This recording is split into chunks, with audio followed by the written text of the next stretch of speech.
Welcome, Fright Night Vault listeners.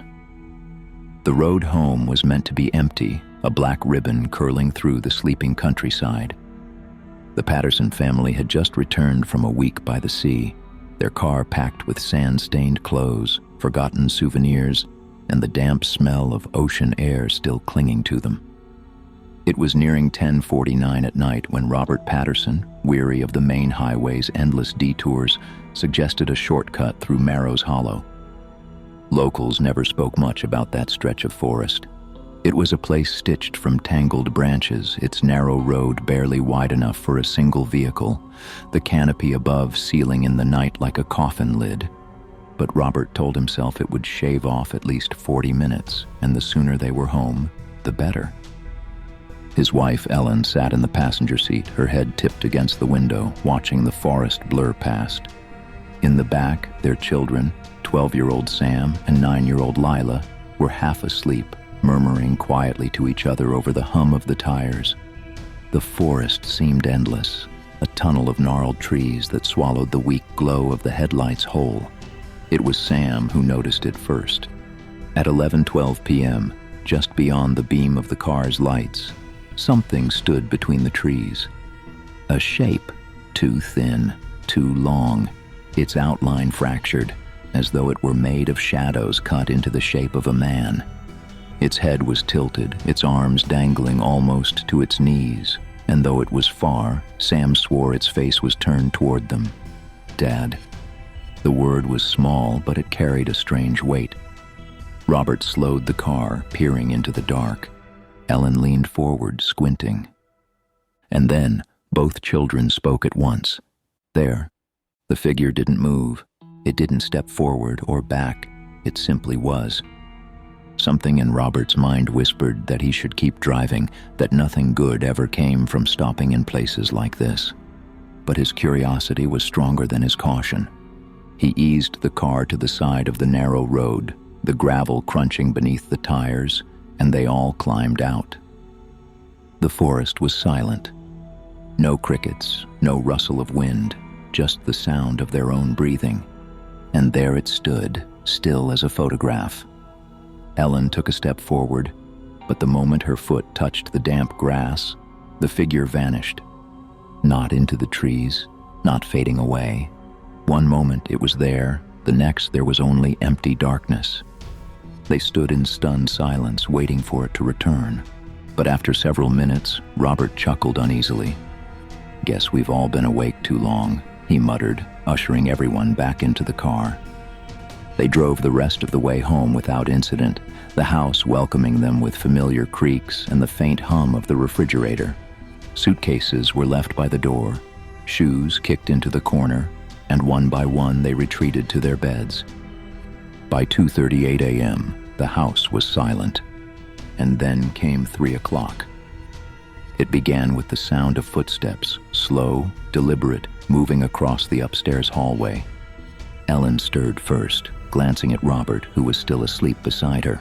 The footsteps grew louder, heavier, and then stopped outside their bedroom door. A pause. The faint groan of the door's hinges. The sensation, impossible to explain, of being watched. Down the hall, Lila awoke to see a tall, spindly silhouette framed in her doorway, its head tilted at the exact same angle as the figure in the woods. She wanted to scream, but no sound came. It stepped into the room, its legs bending too far, its fingers stretching unnaturally long. From that moment on, the Patterson home was never still again. They would hear whispering through the walls at night, faint shapes moving just beyond the reach of the light. And every night, at exactly 3 a.m., the figure would appear in a different doorway, always watching, always closer. The second night began earlier. At 2:43 a.m., all 4 phones in the house lit up with a calendar notification no one had created. The title of the appointment was just one word: return. The time was set for exactly 3 o'clock.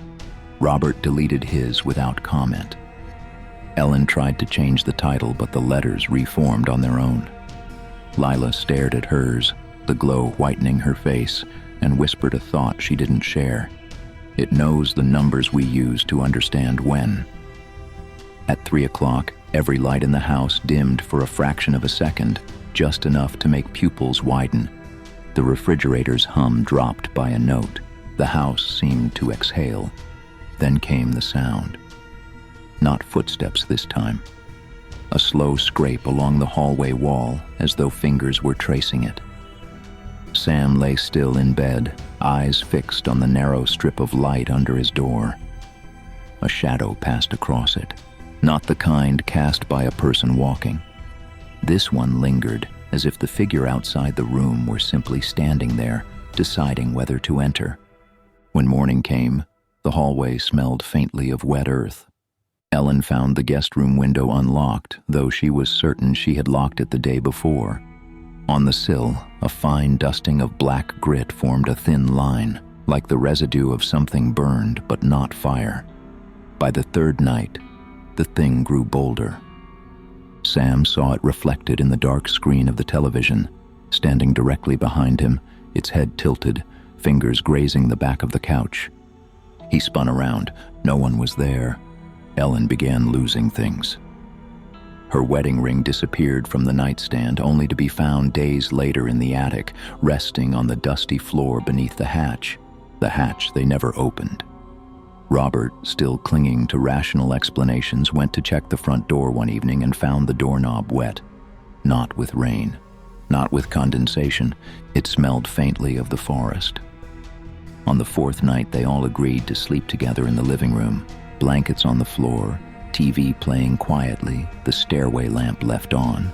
The baseball bat lay within reach. At 2:59, the TV screen flickered, switched inputs, and went black. In its glossy reflection, they saw themselves sleeping, and behind them, something tall, thin, tilting its head. Ellen's breath caught as she realized the reflection was moving differently from the real room. In the black screen, the thing leaned down toward Lila's face, though in reality, the air remained still. Ellen reached for her daughter. The figure in the reflection turned its gaze to her instead. The mouth, it was too high on the face, too long, opened. The screen emitted a sound so thin it felt more like pressure inside the skull than something heard. Robert grabbed the bat. The reflection straightened and stepped back until it melted into the dark, leaving only the family's pale, shaken faces staring back. Morning didn't bring relief, only something new. On the kitchen table lay a feather, white but wrong, its texture oily, its edges frayed like rotted cloth. Beside it sat Lila's drawing of the road and the figure, but the car she'd drawn the night they saw it was gone. In its place was a house, their house, and the figure was standing in the doorway. The fifth night began before sunset. Shadows in the house stretched too far, spilling from one wall to the next as though the rooms were leaning toward each other. The air smelled faintly of cold metal. Robert decided they had to end it. He told Ellen they'd drive back to the same spot in Marrow's Hollow and return something, anything, to where it had come from. Ellen agreed, but Lila said it wouldn't work. She said it had already been inside the house too long, already learned their shapes, already knew their voices. Still, just before dusk, they drove the narrow road again. The forest seemed to press closer this time, the trees curving in unnatural ways. When they reached the spot, Robert left the feather on the roadside and pressed a stone over it. Ellen whispered something under her breath that even she didn't understand, and Lila, holding her drawing, slid it into the ditch under a low tangle of leaves. For a moment, the air felt lighter. They returned home and forced themselves into normal routines: dinner, dishes, homework. They didn't speak of what they were all waiting for. At 2:58 a.m., the refrigerator gave a long sigh. At 3, the hallway lights buzzed and dimmed. At 3:02, the smoke detector chirped once. And at 3:03, the figure appeared at the bottom of the stairs. It didn't move, didn't climb. The house moved instead. The walls seemed to breathe inward, pulling the family's bedrooms farther from each other. The hallway stretched into something unfamiliar. Ellen stepped out first, palms raised. The figure tilted its head, neck bending as if listening to her thoughts rather than her words. Sam emerged next, standing beside his mother. Robert followed, bat in hand, but he stopped short when he realized swinging would mean hitting the thing and his family. The figure leaned, not forward, but sideways, its face now level with Lila's bedroom door. Then it stepped backward without bending its legs, receding into the dark as though the house itself was swallowing it. The family didn't move until dawn. Light slipped through the blinds. That morning, they didn't speak over breakfast. They didn't pack. They simply left. No note, no forwarding address, just the clothes they could grab, their phones, and the silent vow never to set foot inside that house again. Weeks later, Robert drove the long way to work to avoid passing their old street. But one night, traffic forced him past it. The house sat dark, except for one faint light in an upstairs window. A tall shadow leaned there, its head tilted toward the road. If you made it this far, you're one of us. Subscribe so you don't miss what crawls out next. If you have a horror story of your own, feel free to drop it in the comments. You never know, the next story could be yours. See you on the next one.